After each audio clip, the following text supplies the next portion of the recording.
Hello, lovely people of YouTube. How are you today? Today, I have some henna on my hands, and I'm going to teach you how to do this pretty swatch of Tunisian crochet with our Tunisian crochet interchangeable hook set. So, without further ado, let's get into it and let's get started. So, let's start with this Tunisian crochet hook set by Pony, and I have this for quite a while. The set comes with all these needles and some extenders and stoppers, etc. So these hooks are specifically made for Tunisian crochet. You can use a standard crochet hook, but you cannot do more stitches than the length of the needle or the length of the hook. But if you want to do something which is longer, you will need such kits with such extenders and stoppers and whatnot, so that you can slide the stitches onto these extenders. So today, for the tutorial purposes, we are not going to use the extender. This kit comes with these extenders as they have mentioned here. There are 3 extenders, 280 centimeter, 260 centimeter and 240 centimeter extenders, and then there are 2 such knobs and 2 such connectors. So you can do pretty long stuff with this. So in case you want to do a sweater or a skirt, so you can go ahead and do it with this kit. So let me pick one needle. Let's do this one. And according to the chart, this is a 4.5 mm needle. So the first one is 3, 3.5, 4, and I have chosen the 4.51. So this comes with these 7 needles. I'm going to put the rest aside. So let's start with this Tunisian crochet hook, and I have taken this standard yarn because we are doing a tutorial. I haven't been very fancy about the yarn. And as I've already mentioned, Tunisian crochet is between traditional crochet and traditional knitting. So what we are going to do is we are going to start in a very similar way as to traditional crochet by just making a simple knot. And for this particular project, I am going to do a chain 12. And while doing that, remember that we have to keep the tension slightly loose than we generally do. So we get some loose chains and overall loose work.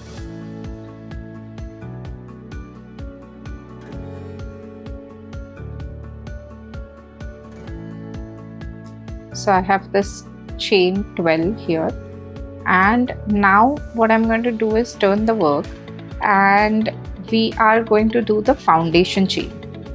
This now is similar to knitting. The first step we did was the chain, which is very similar to the traditional crochet. Now we are going to do a foundation row, which is similar to the traditional knitting. To do the foundation row, we can see all these V stitches here of the chain. We are not going to work on those, but we are going to turn this chain around and we are going to work in these back bumps. Alright. Similarly, as I've already mentioned before, we have to keep the tension loose. I will take some yarn out. Alright. So while working on these, we have to keep the tension really loose so that we can work very easily around these chains. Once again, I'm twisting it back. Now this is my first chain from the hook and this is the first back bump. I'm going to leave that. I'm going to skip that and I'm going to go into the next back bump. I am placing my needle through it, yarn over, and I'm taking the loop out. Right? Then I'm going to move on to the next back bump. Once again, I'm placing my hook through it.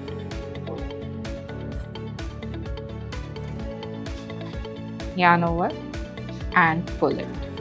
Now I have 3 loops. Once again, going to the next back bump, placing the hook through it, yarning over and pulling through. So we have 12 chains. When we complete this row, we will have 12 loops on the hook. In Tunisian crochet, you will find that there are 2 passes of each row. There is a forward pass and there is a return pass. So now we are doing a forward pass where we are just putting the hook through one of the loops. In this case of the foundation chain, we are putting it through the back bumps, yarning over and taking all the loops on the hook. This is our front pass. And if you find this particular foundation chain a little bit difficult to do, don't worry about it, because this is the most difficult part of Tunisian crochet. Once you master this, the rest of the crochet is very simple.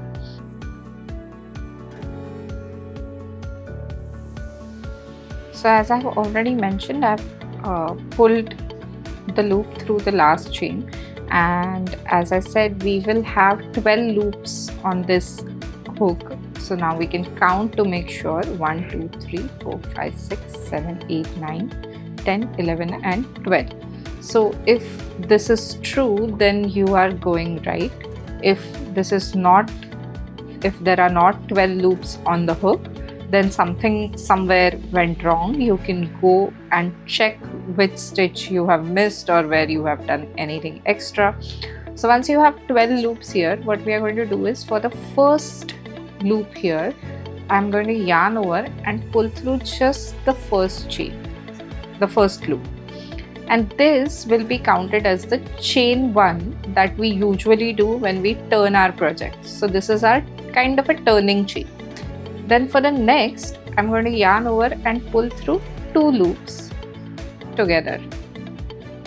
This is my first Tunisian stitch of this return pass now, and I'm going to continue doing that, pull through 2 loops at a time until we have last 2 loops on the hook. So if you keep the tension tight, this step might be a little difficult to do. Therefore, I'm reminding again and again that we have to keep the tension kind of loose while we are working on a Tunisian crochet project. So here I have last 2 loops on my hook. Then I'm going to pass through all the 2, and I will have now a single loop on the hook. So this is my forward and my return pass of my first chain or first row or a foundation row, and it will look something like this. Now we are going to make the second row, and we are going to go ahead and do the forward pass first. There is no chain 1 here. What we are going to do now, we can see all these vertical loops on this first row. So what we are going to do is, we are going to skip the first vertical loop here. We are going to pass our hook through the second vertical loop, yarn over and pull through. So we'll have 2 loops on the hook. Similarly, we are going to go to the next vertical loop, yarn over, pull through, next loop, yarn over, pull through, and we are going to continue to do that. If you have managed to keep your work loose, this will be fairly easy to do. If you are not there yet, please go back and try to make it as loose as possible so it is easier for you to work. Now when I'm at the last vertical loop, I'm just going to turn this a little bit, and I'm going to pass the hook. I'm going to pass the hook through both these loops at the end. You see, there are 2 loops now, and I'm going to pull the yarn through. What this will do is, this will help me to create a nice vertical edge here. Now if we count this once again, 1, 2, 3, 4, 5, 6, 7, 8, 9, 10, 11, 12. So we are going on the right track. Once again, we will pull through the first chain, first loop only. This will be our turning chain, and then we'll pull through 2 loops at a time.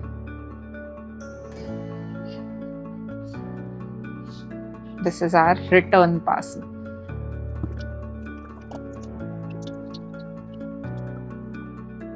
Now we have our second row, forward and return pass. Let's move on to the third row. Very similar to the second. We'll skip the first vertical loop and we went through the second, and now we will go through all the rest of the loops, taking one loop on the hook each time we pass through the vertical loop. When you are kind of new to this, always count your loops so that you will not go wrong, or you'll not have to come back to do the entire thing again. Now here I'll show you once again. I'm at the last loop here. Now it is easy to confuse this chain, which is kind of a turned chain, as your last loop, but it is not. So always slightly turn your work. You will find the two loops here.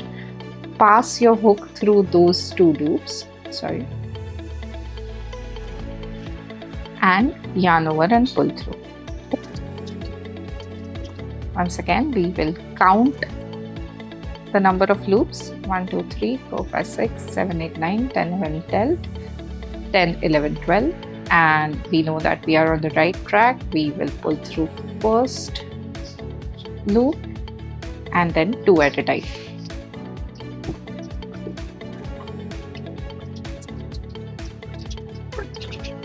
We have now done 2 rows.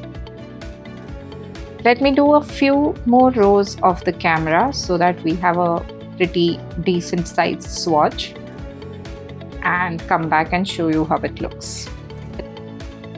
So here you can see I have done quite a few rows, and this is how it looks. So it looks kind of different than the regular crochet or knitting.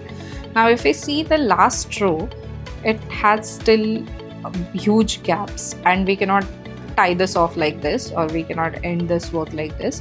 We have to create a similar effect here as well. So what we are going to do, we are going to do one more row, which we will call a binding off row. In this row, there is only a forward pass, there is no reverse pass. What we are going to do is very simple. As usual, we are going to skip the first vertical loop. We are going to go in the second loop. Now we have 2 loops on the hook. I'm going to yarn over and pull through both the loops. So this is kind of a slip stitch at this loop.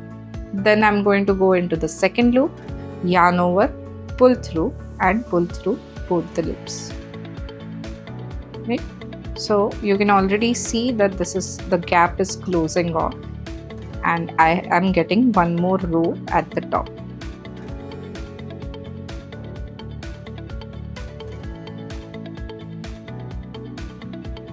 I'm going to continue to do this till the end of the row.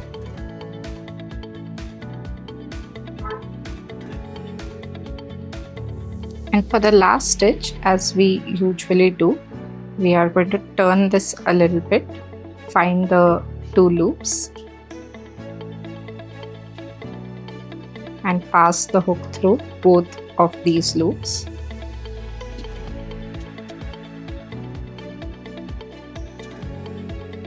That's it. This is how it looks finished, and this is the back side. So there is a huge difference between the front and the back. This is the front and the back side. And Tunisian crochet is especially fun when we use multiple colors, and let's do that in the next tutorial someday. Let me know if you guys are interested in learning the Tunisian crochet with different colors. There are many stitches available, like the honeycomb stitch, and we can learn each and every one of those while making simple projects. Today I have made just a little swatch. I hope you try to learn this, and by the time I come back and show you different colors and different designs with Tunisian crochet, you are ready with the basics. So do share your swatches with us, do use different yarn colors. Please like the video, share it with your friends, press the bell icon, subscribe to our channel, and see you in the next video. Bye bye.